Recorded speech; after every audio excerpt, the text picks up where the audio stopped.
We are at the business end of the NFL's regular season. That's right, we're into the month of December. Just 5 weeks remain of the season, and the race for the playoffs is heating up.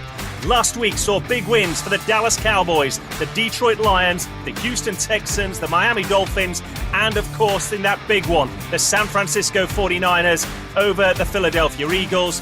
The show's record last week was 2-1 against the line, with the Lions and Niners winning, the Broncos coming up short, unable to punch it into the end zone as time expired. There were, of course, upsets as well, most notably on Monday Night Football for the Jags. The Kansas City Chiefs lost yet again. There's concerns there at Arrowhead Stadium. But we're into Week 14 now, so let's turn the page and look ahead to Week 14 in the NFL. Graves on Gridiron with Richard Graves. Welcome along to the show. This is Graves on Gridiron. I am your host, Richard Graves. It was a big week last week. Certainly some hopes were dented. Others were raised. The win for the San Francisco 49ers over the Philadelphia Eagles in Philly has blown the race for the number one seed in the NFC wide open. Meanwhile, the Chiefs and Jags surprisingly both slipped up. Great news if you're a Baltimore Ravens player or fan. They were on a bye week, and they are tucked in just behind the Miami Dolphins now, with a big month of December coming up against their nearest rivals in the AFC for them as well. For the show, 2-1 against the line on the week. That improves the record to 21-18 on the season. And I keep referring to this. If you reflect on the first 2 weeks of the season when we went at lowly 1-5 against the line, we have been red hot on Graves on Gridiron since week 2. Over the last 11 weeks, the record stands at 20-12 against the line. We want to improve that margin still more as we close in on the end of the regular season. If you are a regular to the show, great to have you along for the ride again. If you are new to the podcast, it's great to have you with us. Better late than never. The format is simple. Each week we look at the slate of games on offer. I pick out just 3 of them, and then we look at the line set by the odds makers. I'll break down those matchups, and I will tell you what my opinion is on each matchup. As you've just heard, it's been going pretty well of late. We need to keep that string going. So let's turn to Week 14 then, and we start with the Indianapolis Colts at the Cincinnati Bengals, an AFC clash which might not initially leap out at you on the page, but then you look at what these two teams are doing and what they are playing for. The Indianapolis Colts with a 7-5 record.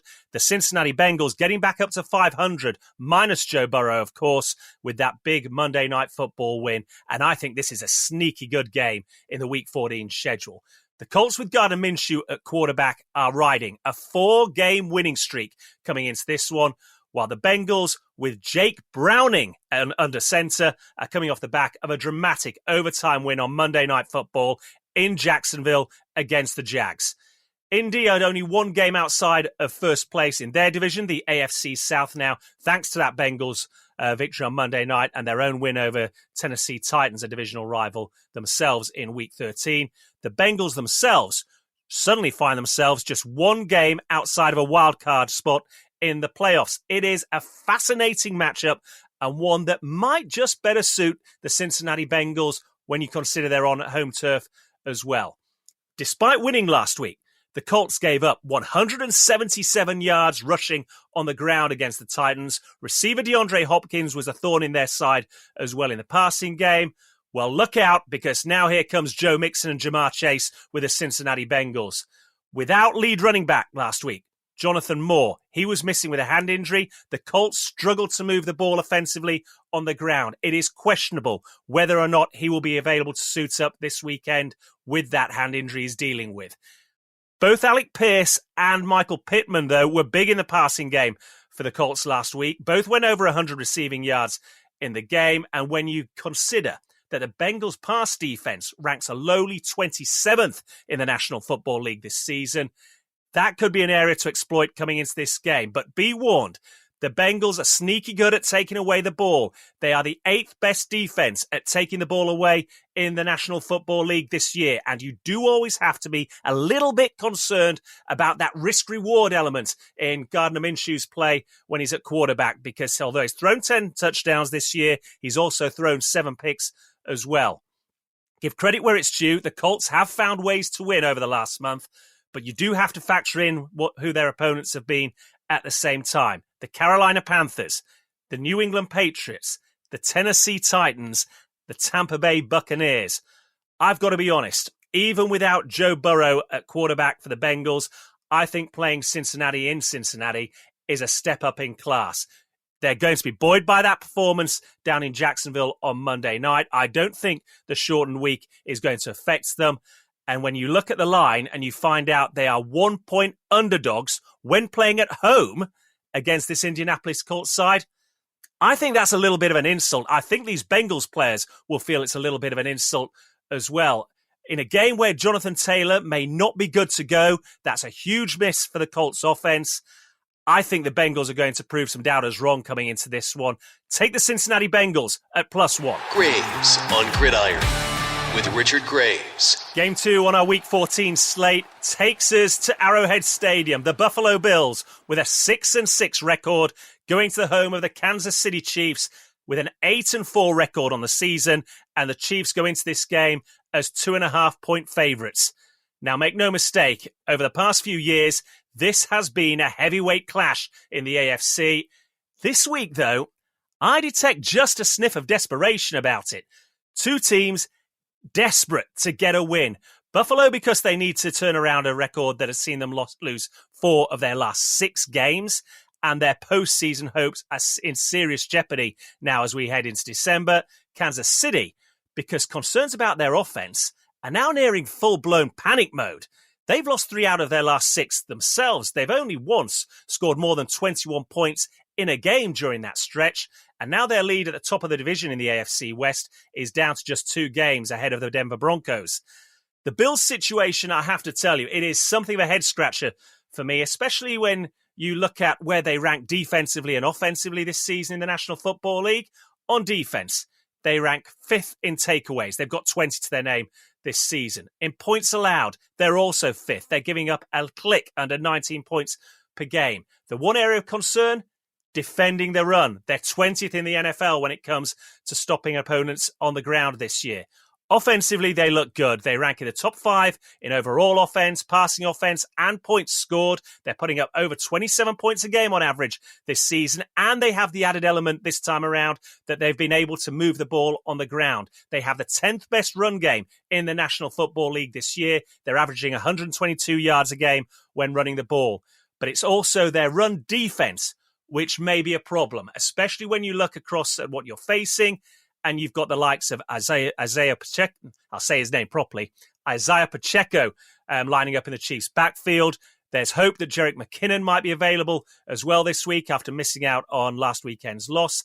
Align that with the fact that the Bills have still to try and come to terms with the loss of 2 key players on the defensive side of the ball. There's no Matt Milano in at linebacker. He's obviously gone with a season-long injury, as has star quarterback Tre'Davious White as well.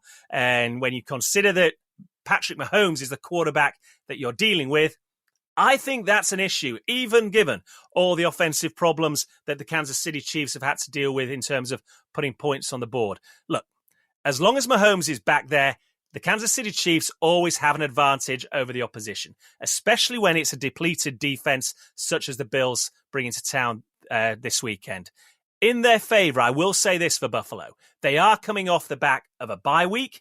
They've had an elongated stretch to prepare for this encounter with the Kansas City Chiefs. They've also won previously at Arrowhead Stadium. Going to Arrowhead holds no fear at all for these Buffalo Bills. And yet, there's that nagging doubt that lingers in the back of your mind.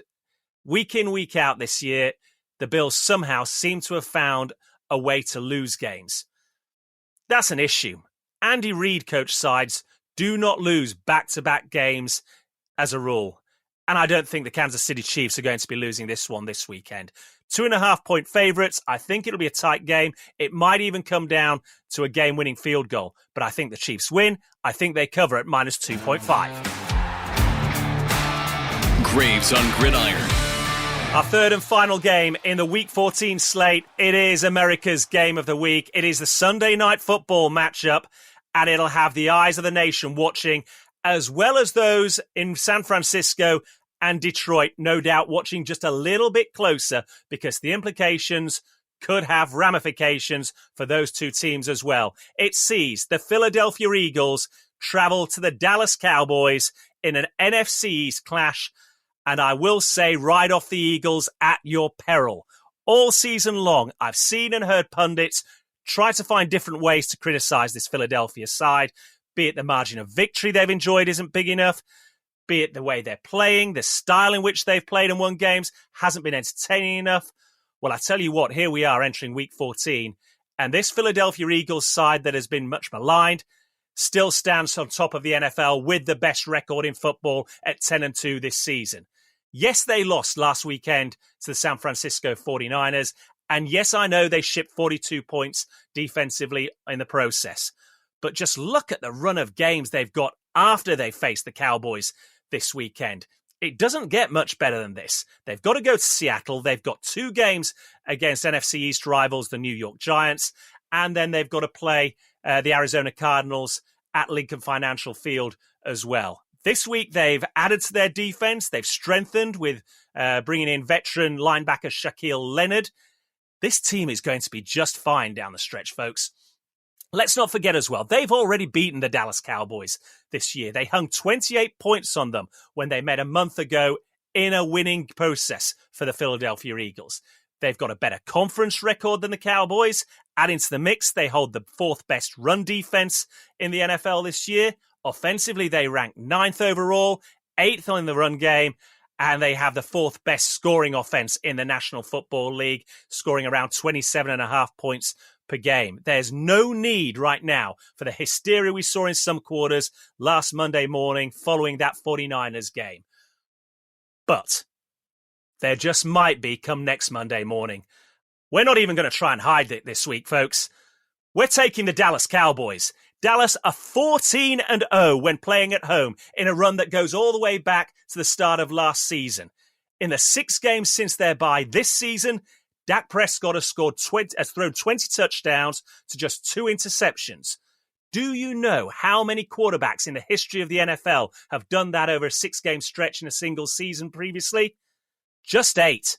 6 of them went on to be named the NFL MVP that season. Throw into the equation, he's completing over 70% of his passes this season. As a team, Dallas are scoring 41 points per game on average when playing at home this year. By a distance, that is the best record in the NFL. And on defense, they're giving up a lick under 16 points per game. They have a 3rd down conversion percentage of 53%. That is also the best in the NFL at home this season. And let's not forget, in the first month of the campaign, this was a team being talked about as a defensive team. Their offense wasn't producing. Well, that script has flipped on its head as the season's gone on, and yet don't overlook this defense either. At cornerback, they've got Deron Bland, 8 interceptions to his name this year.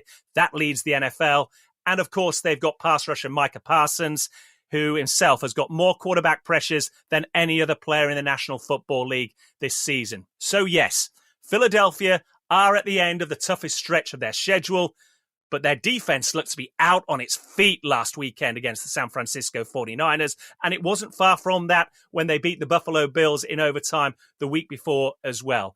They now are going to Dallas at a place where the Cowboys are at their most confident. They play their best football. It's a game the Cowboys simply know they must win if they are to have any chance of being the number 1 seed in the NFC and win the NFC East in the process, giving them at least 1 home field game in the playoffs. All of that. Look, I just think the Dallas Cowboys are the better team right now. I think the Philadelphia Eagles need to get at the end of this, regroup. I don't think they're going to beat Dallas this weekend. I think the 10 days that the Cowboys have had to prepare for this counts heavily in their favor as well. Take the Cowboys to win on Sunday Night Football. Take Dallas to cover at -3.5 points. Okay, let's wrap up the show then. Before we recap the 3 games that we've taken, a reminder of the Monday morning poll. It's on my X account every Monday morning, reacting to the Sunday slate of games. After this last weekend slate of games, it was simple. Following the 49ers win over the Eagles, who did you feel was best positioned to take that number 1 seed in the NFC heading to the playoffs? Over 1,200 of you got involved with this week's poll, so thanks for looking at that and taking part.